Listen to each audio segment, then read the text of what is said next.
Bonjour à toutes et à tous, bonjour à tous les suiveurs et à tous les inconditionnels de Grégoire Omnisso. Donc maa ngi di baaluwaat ak di leen baal ak di ñaan yàlla nañu ko teewee at yu bare bari yàlla nangu suñu koor jële fii coronavirus. Donc tey dama indi beneen thème, tey dama leen expliquer pourquoi les jeunes joueurs africains ou bien non européens sud-américains yi mënuñoo football Premier League. Les jeunes joueurs, pourquoi les joueurs confirmés ñi nga xam ne ñuy jouer seen équipe nationale am fa ay match nekk fa ay cadre rek ñoo mën a dem fële ci Angleterre. Donc loolu laa leen di expliquer parce que y a un concept donc qu'on appelle permis de travail. Dafa am lu ñuy wax permis de travail. Permis de travail boobu les joueurs non européens donc mën ñu ko am tant que remplir ñu certains critères. moo tax donc des joueurs comme Yaya Touré mën naa rejoindre Arsenal en étant jeune mais mënu ko woon. Alain Traoré le Burkinabé le gaucher mën naa dem Manchester United mais mënu ko woon. Seydou Doumbouya en 2010 mën naa rejoindre donc la Premier League parce qu'il était bien courtisé par les clubs alors que mu ngi woon Suisse fële ca Young Boys Ben mais dafa obligé dem fële ci Russie parce que amul woon permis de travail. Donc permis de travail mooy lan?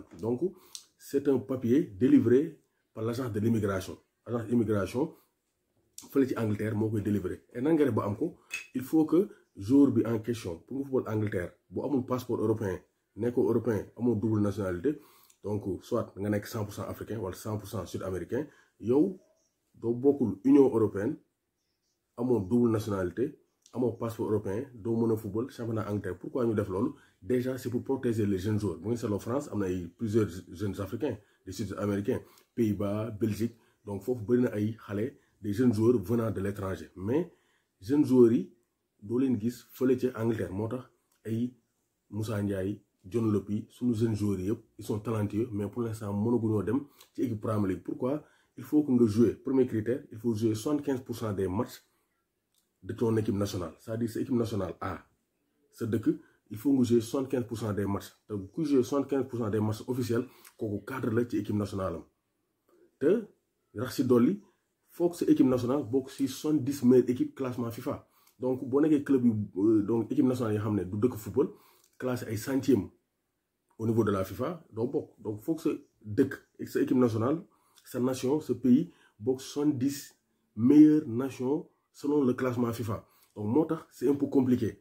moo tax Cheikh Kouyaté avant de rejoindre la Premier League Cheikh Kouyaté toj na Anderlecht yàgg na koo toj club Premier League bi yàgg nañ koo laaj mais mënu woon dem parce que en 2012-2013 Kouyaté nekkagul woon cadre équipe nationale du Sénégal. joué gul woon ay match yu bari. 2012 la joué Jeux olympiques avec l'équipe nationale olympique. après doog a mën a joué équipe nationale du Sénégal ba disputer la CAN 2015 sa première coupe d'Afrique des nations. moo tax Cheikh Kouyaté dafa évoluer 3 ans. 3e année Belgique ci lañ ko jox passeport belge. donc Cheikh Kouyaté il a le passeport belge. looloo tax mu enclenché son transfert à West Ham. looloo tax Kouyaté quitté Belgique dem fële ci Angleterre parce que dafa am passeport belge. donc kii di John Obi Mikel ba muy dem Chelsea mu ngi am 19 ans mais clause talent dafa am lu ñuy tuddee clause talent. loolu moo ko permettre mu football. Sinon il y avait pas possibilité donc John Obi Mikel football Chelsea. Mourinho aussi loolu la def avec Bertrand Traoré pour football loo ko chez les Blues de Chelsea. Sinon du ko musa football loo. benn système bi club européen club anglais di def mooy jënd les jeunes joueurs di leen aale. boo leen aalee en Europe partout en Europe bu ñu yàggee Europe def fa 2 ans 3 ans ñu jox leen passeport européen jox leen nationalité comme ça dinañ mën a football Angleterre. donc loolu mooy la difficulté. am na place extra communautaire en Espagne mais Angleterre doo fa gis de jeunes joueurs évoluer parce que ñoom dañuy protéger seen jeunes joueurs yi parce que xale yu ndaw yi ñu am 18 ans généralement du jouer seen équipe nationale. donc day permettre les jeunes anglais di mën a intégrer les équipes premières. moo tax ku amul permis de travail doo mën a jouer. te pour l'instant nos jeunes joueurs comme ay John Lopy ñoom Moussa Ndiaye moom ay Ibrahima Niane joueurs yooyu yëpp même Ousseynou Ba ñu ngi koy wax mën naa dem Liverpool wala Arsenal mais pour l'instant mënu faa dem. su fa demee du football parce que du am permis de travail parce que joué gu équipe nationale A du Sénégal. ça c'est un problème. donc moo tax joueurs yi pour jouer sa équipe nationale dafa am solo sur sa équipe nationale A. Pape Abou Cissé il commence à être un cadre de la tanière. donc kooku moom pour l'instant année yi passée il a joué sur les 2 années précédentes. dañuy xool ci 2 dernières années yi ñaata match nga joué ak sa équipe nationale. su matee 75% minimum da nga mën a dem jouer Angleterre. donc loolu mooy permis de travail.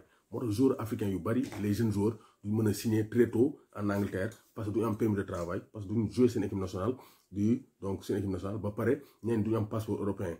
donc européens yi ñoom loolu seen problème. sud-américains yi comme ay Cavani ay italo-argentin lañ.